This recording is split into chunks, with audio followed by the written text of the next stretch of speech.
இறைவனிடம் வரங்கள் கேட்டே.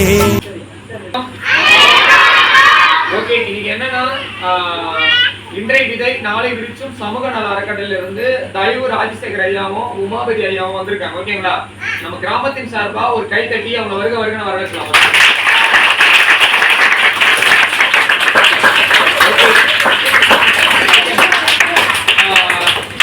ஐயா எதுக்காக வந்திருக்காரு அப்படின்னு பாத்தீங்கன்னா, அனைத்து மாணவர்களுக்கும் ஒரு தெளிநிலை அறிவு பெறுதல் வேண்டும் அப்படின்னு சொல்லிட்டு எல்லாருமே சமம். உலகத்தில் இருக்கக்கூடிய அனைத்து பொருட்களும் அனைத்து மனிதர்களும் சமமா இருக்கணும், எல்லாருமே ஒன்னா இருக்கணும் அப்படின்றது ஐயா உங்ககிட்ட பகிர்ந்துக்கணும் அப்படின்னு சொல்லி வந்திருக்காரு. ஓகேங்களா? ஐயா என்னெல்லாம் பண்ணிட்டு இருக்காங்க அப்படின்னு பாத்தீங்கன்னா, சென்னையில நம்ம இங்க சாப்பாடெல்லாம் போடுறோம்ல, அது மாதிரி ஐயா சென்னையில சாப்பாடெல்லாம் போடுறாங்க. அதுக்கப்புறம் ரொம்ப கஷ்டப்படுறவங்களுக்கு அரிசி பருப்பு மல்லிகை கொடுக்குறாங்க. நம்ம கிராமத்துல ஒரு முறை ஐயா அரிசி பருப்பு எல்லாம் கொடுத்துருந்தாரு. ஓகேங்களா? அதுக்கப்புறம் இந்த குளிர்பணம்லாம் யார் கொடுக்குறாங்கன்னா ஐயா தான் கொடுக்குறாரு நம்மளுக்கு. ஓகேங்களா? இது மாதிரி எண்ணற்ற செயல்கள், அந்த வாயில்லாத குழந்தைகள் இருக்குல்ல, நாய் காகம், இதுக்கெல்லாமே தண்ணி வைக்கிறாங்க, சாப்பாடு போடுறாங்க, எல்லாமே செய்யறாங்க. இன்னும் நிறைய விஷயங்கள் ஐயாலாம் செஞ்சுட்டு இருக்காங்க. இன்னைக்கு என்னன்னா இன்றைய விதை, அவங்க என்ன சொல்றாங்கன்னா, ஒரு விஷயத்தை இன்னைக்கே விதைக்கணும், ஒவ்வொரு குழந்தைங்களும் ஒரு பெரிய மரமாக்கணும்ன்றது ஐயாவுடைய ஆசை. இன்னைக்கு வந்திருக்காங்க ஐயா கருணை பற்றி, கருணைனா எல்லாரும் மேல அன்பா இருக்கணும்ன்றதை பற்றி ஒரு ஐயா சில நிமிடங்கள் பேசுவார். ஓகேங்களா? ஐயா பேசுங்க. எல்லோருக்கும் வணக்கம். இப்போ பார்த்தீங்கன்னா, இப்போ ஆரம்ப உங்களுக்கு தெரியும் இல்லையா, இதே கோர்ஸ் நானும் பண்ணுவோம். இதுக்கு ஒன்று தான், சரிங்களா? இப்போது நம்ம கருணையாக இருந்தால் என்ன நடக்கும் அப்படின்ற விஷயத்த நம்ம ஷேர் பண்ணுவோம். இப்போ நம்ம எல்லாரும், இப்போ நீங்கள் எல்லாரும் நானும் செஞ்செல்லாம் ஒன்று தான், எல்லாரும் ஒன்று தானே, எல்லாருமே ஒன்று தான், அது எந்த வேற்றுமே வேண்டாம். இப்போ சுமார் பேச்சு, இப்போ எல்லாரும் படிக்கிறீங்களா? இங்கே எல்லாரும் படிக்கிறீங்களா? எல்லாரும் ஒரு ஆசை இருக்குல்ல, சொல்லுங்க, என்ன ஆசை மேடம்? யாராவது ஒருத்தர சொல்லுங்க. பெரியதா சொல்லுங்க.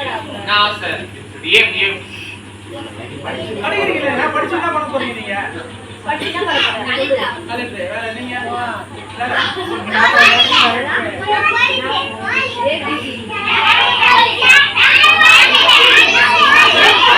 ஒரு வருஷத்துக்குள்ள பெரிய மாற்றம். இப்போ அந்த சைடுல என்ன ஆச்சுன்னா, அந்த தண்ணி மட்டும் தான் வச்சோம். இது பாத்தீங்கன்னா தண்ணி ஊற்றி எல்லா சைடும் செய்யணும். இப்போ இதை வச்சு அனுப்பி நம்ம எல்லாருக்கும், இப்போ நம்ம எல்லாரும் நீங்க எல்லாரும் பார்த்தீங்கன்னா உயிராக தான் இருக்கீங்க. உயிர் தானே நீங்கள் எல்லாரும், நம்ம உயிர் தானே.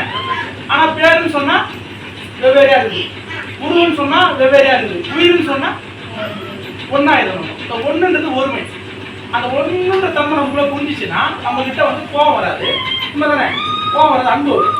அன்பு வந்தால் நம்ம கிட்ட அழிவு. இப்போ நான் 5 தான் நான் படிச்சுக்கிறேன். நான் 7 வருஷமா எதுவுமே தெரியாது, நான் யார்கிட்டையும் எதுவும் பேச மாட்டேன். படிக்கிறத நம்ம சின்ன பேச முடியும், எதுவும் பண்ண முடியும். ஆனால் இந்த செயல், சில உயிர் நம்ம அன்பை வெளிப்படுத்தணும் அப்படின்ற எண்ணம் அதிகமானதால இந்த செயல் ஆரம்பிச்சு, செயலும் பெருசாக வந்துச்சு, இதுக்குள்ள அறிவும் பெருசாக வந்துச்சு. இப்போ நான்லாம் நிறைய பேர் கிளாஸ் எடுப்ப பேசுவோம். அவங்கெல்லாம் பார்த்தீங்கன்னா PhD படிச்சிருப்பாங்க, பெரிய பெரிய படிப்பு நான் கிளாஸ் எடுப்பேன். இப்போ இதான் நடக்குது. காரணம் என்னன்னா, அந்த கருணை அதிகமானா நம்ம கிட்ட அறிவு வரும் அப்படின்ற விஷயம் கூட புரிஞ்சிச்சு. இப்போ நான் அதுதான் உங்கள்கிட்ட கிளாஸ் தான் எடுக்க போறேன். இப்போ நம்ம எல்லாரும் பேருன்னு சொன்னா வெவ்வேறையா தெரியும், உண்மை தானே? உருவன்னு சொன்னா வெவ்வேறையா தெரியும், உயிர்னு சொன்னா ஒன்றுன்னு நம்மளுக்கு புரியும். அப்போ ஒன்றுன்றது ஒருமையை உருவாக்குது, ஒருமைன்றது அன்பு. அன்பு வந்தால் நம்மளுக்கு அறிவு வரும். இப்போ நீங்கள் எல்லாம் படிக்கிறீங்க இல்லையா, இப்போ எல்லாருக்கிட்டையும் அன்பு வந்துச்சுன்னா அறிவு வந்துடும். அப்போ அது வரணும்னா நம்ம உயிர் பேசி நம்ம அதிகமாக சிந்திக்கணும்.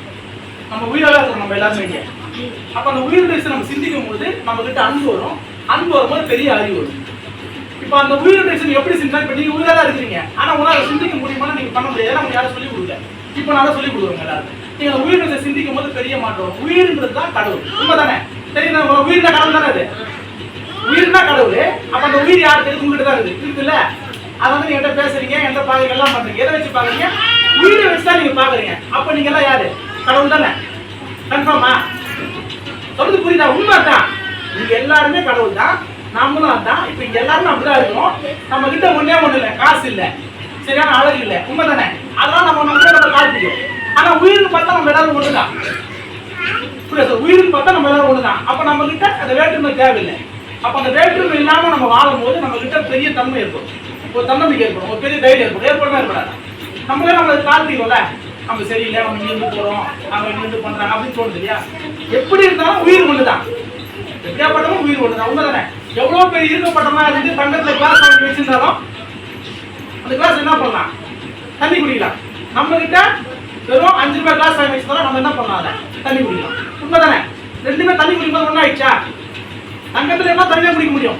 உங்ககிட்ட சிலுவையில இருந்தாலும் நீ தண்ணி தான் குடிக்கலாம். அப்போ இயற்கை இறைவன் எல்லாத்தையும் ஒண்ணா பொதுவா தான் இருக்குது. புரியுதா?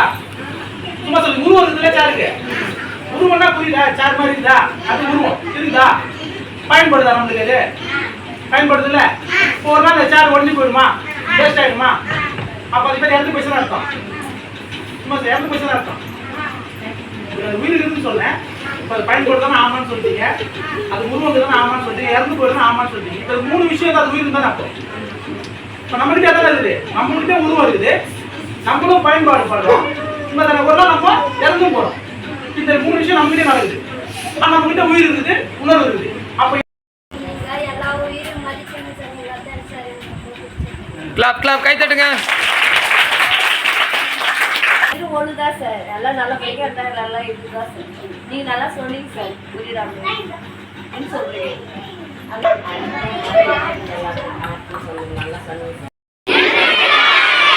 எல்லா உயிர்களும் இன்புற்று வாழ்க.